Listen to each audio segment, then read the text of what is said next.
वाले थे हम होश में आने ही वाले थे कि वो फिर से मुस्कुरा दी। कि वो फिर से मुस्कुरा તાળીઓ થઈ જાય બંને કપલ માટે અને તમારું મેરેજ પરમ્યું છે ડેફિનેટલી ભાગી નહીં જશો ને ચાન્સ નથી ભાગવાનો નહીં તો ભાગી જાય તો તમારે એક પ્રોમિસ આપવાનું છે અમારા શ્રુતિબેનને કે आज के बाद मैं किसी भी पराई लड़की को थोड़ा अंदाज में मैं आज के बाद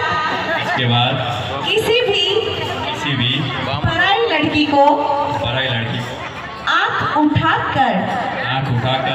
नहीं देखूंगा और किसी भी लड़की को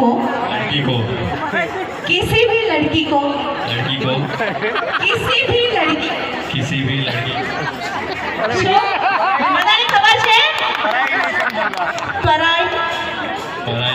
નહીં સમજूंगा એનો શું મીનિંગ થયું તો બંને કપલ માટે તાળીઓ થઈ જાય અને થોડી જ વારમાં આપણે જઈ રહ્યા છીએ ગીત અને સંગીતની દુનિયામાં અહીંયા ખૂબ જ સરસ મજાના ડાન્સ પરફોર્મન્સ છે પછી ગરબા પણ રમવાનું છે તો બધા પોતપોતાનું સ્થાન ગ્રહણ કરો અને આગળ આપણે બધા રેડી થઈ જાઓ ડાન્સ પરફોર્મન્સ માટે તમારી તો અંદર